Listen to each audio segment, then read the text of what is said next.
ಈ ಸಾರಿ ನಾನು ಕೆಲವೊಂದು ಪಂಕ್ತಿಗಳನ್ನು ಫ್ರೆಂಡ್ಶಿಪ್ ಬಗ್ಗೆ ಬರ್ತಿದ್ದೇನೆ.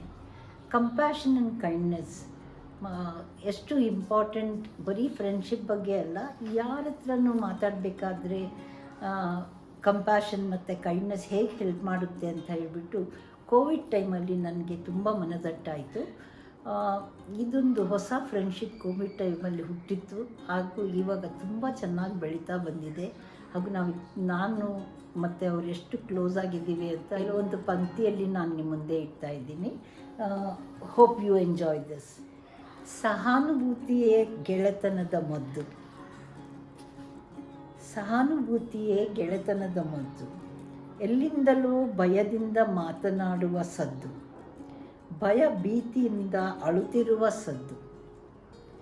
ಭಾಷೆ ಅರ್ಥವಾಗದಿದ್ದರೂ ಭಾವನೆ ಅರ್ಥವಾಗುತ್ತಿತ್ತು. ಯಾರದು, ಎಲ್ಲಿಂದ ಬರುತ್ತಿದೆ ಆ ಸದ್ದು?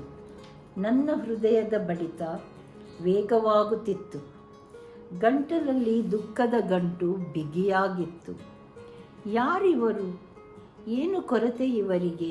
ಏಕೆ ಇಷ್ಟು ದುಃಖ ಎಂದು ನನ್ನ ಮನದ ಯೋಚನೆಗಳು ವೇಗವಾಗಿ ಓಡುತ್ತಿತ್ತು.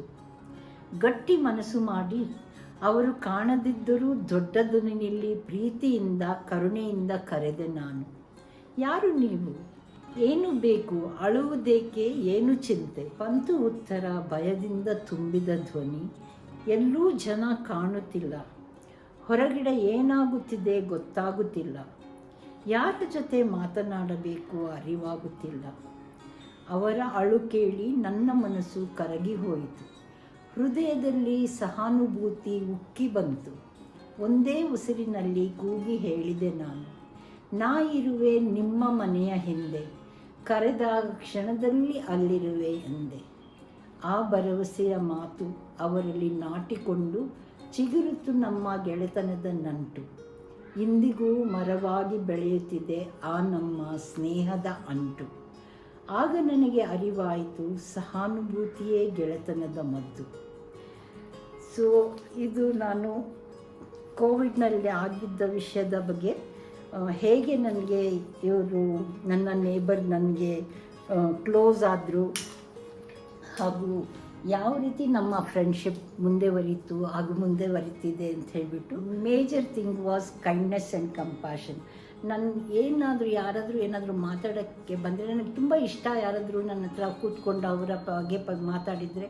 ಬಟ್ ಒಂದು ಪ್ರಾಬ್ಲಮ್ ನನ್ನಲ್ಲಿತ್ತೇನೆಂದರೆ, ಅವರೇನಾದರೂ ಹೇಳ್ಬೇಕಾದ್ರೆ ನಾನು ನನ್ನ ಪ್ರಾಬ್ಲಮ್ ಹೇಳ್ಕೊಳ್ತಾ ಇದ್ದೆ, ನನ್ನ ದುಃಖ ನಾನು ತೋಡ್ಕೊಳ್ತಾ ಇದ್ದೆ.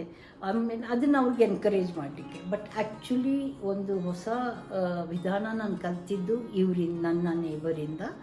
ಅವರ ದುಃಖ, ಅವ್ರಿಗೆ ಅಷ್ಟೊಂದು ದುಃಖ, ಭಯ ಅವರಲ್ಲಿ ಕಂಡು ನನಗೆ ಏನೂ ಮಾತಾಡಬೇಕು ಅನಿಸಿಲ್ಲ. ಬರೀ ನಾನು ನನ್ನ ಲಿಸ್ನಿಂಗ್, ನನ್ನ ಕೇಳುವಿಕೆಯನ್ನು ನಾನು ಅವ್ರಿಗೆ ಕೊಟ್ಟೆ.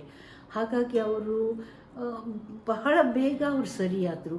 ಮಾತಾಡಬೇಕಾದ್ರೆ she was very eager to talk to me. ಸಾಯಂಕಾಲ ಆಗಿದೆ ಫೋನ್ ಮಾಡೋದು, ಮಾತಾಡೋದು, ಕಷ್ಟ ದುಃಖ ಹೇಳ್ಕೊಳ್ಳೋದು. ನಾನು ಕೂಡ ಅವ್ರ ಹತ್ರ ಚೆನ್ನಾಗಿ ಹಾಗೆ ಮಾತಾಡ್ತಾ ಇದ್ದೆ. ಬಟ್ ನನ್ನ ಲಿಸ್ನಿಂಗ್ ನಾನು ಅವ್ರಿಗೆ ತುಂಬ ಕೊಡ್ತಾ ಇದ್ದೆ. ಹಾಗಾಗಿಬಿಟ್ಟು ಹೇಗೆ ಚೇಂಜಸ್ ಆಯಿತು ಅಂದರೆ, ನಮ್ಮ ಫ್ರೆಂಡ್ಶಿಪ್ ತುಂಬ ಗಾಢ ಆಯಿತು. ನಾವು ಈಗಲೂ ಕೂಡ ದಿನ ಹೋಗ್ತಾ ಹೋಗ್ತಾ ನಾವು ಒಬ್ರಿಗೊಬ್ರು ತುಂಬ ರೆಸ್ಪೆಕ್ಟ್ ಮಾಡ್ತೀವಿ. ಊಟ ಹಂಚ್ಕೊಳ್ಳೋದಾಗಲಿ, ಕಷ್ಟ ಸುಖದಲ್ಲಿ ಒಬ್ರಿಗೊಬ್ಬರು ಆಗೋದಾಗಲಿ, ಅಥವಾ ಯಾವ ರೀತಿಯಲ್ಲಾದರೂ ತುಂಬಾ ನಮಗೆ ನಮ್ಮ ಫ್ರೆಂಡ್ಶಿಪ್ ಈಗ ಬೆಳೀತಾ ಬರ್ತಾಯಿದೆ, ಮರವಾಗ್ತಾ ಇದೆ ಅನ್ನೋದನ್ನ ಹೇಳ್ಕೊಳ್ಳಿಕ್ಕೆ ನಾನು ಹೆಮ್ಮೆ ಪಡ್ತೀನಿ. ಆ್ಯಂಡ್ ಕೋವಿಡ್ ಮಾತ್ರ ಅಲ್ಲ, ಎಂಥ ಟೈಮಲ್ಲೂ ಮನುಷ್ಯನಾದವನಿಗೆ ಒಬ್ರಿಗೊಬ್ಬರು ಸುಖ, ಶಾಂತಿ, ದುಃಖ, ಸಂತೋಷ ಹಂಚ್ಕೊಳ್ಳಿಕ್ಕೆ ಬೇಕೇ ಬೇಕು. ಯಾವಾಗಲೂ ನನಗೆ ಕೊಡು ಅಂತ ಹೇಳಲಿಕ್ಕಾಗಲ್ಲ. ತಗೊಳ್ಳೋದು ಕೊಡೋದು ಇದು ಪ್ರಪಂಚದ ನಿಯಮ. ಕೇಳಿಸ್ಕೊಳ್ಳೋದು ಹೇಳೋದು ಎರಡೂ ಪ್ರಪಂಚದ ನಿಯಮ. ಸೊ ಹಾಗಾಗಿ ನಮಗೆ ಇದೊಂದು ಅವಕಾಶ ಮಾಡಿಕೊಟ್ಟ ನನ್ನ ಫ್ರೆಂಡಿಗೆ ನಾನು ಧನ್ಯವಾದ ಹೇಳ್ತೀನಿ. ಈಗ ನನ್ನ listening really has grown and I am grateful to all my friends and whoever there in my life. Thank you so much for you also for listening to this, and we'll meet soon.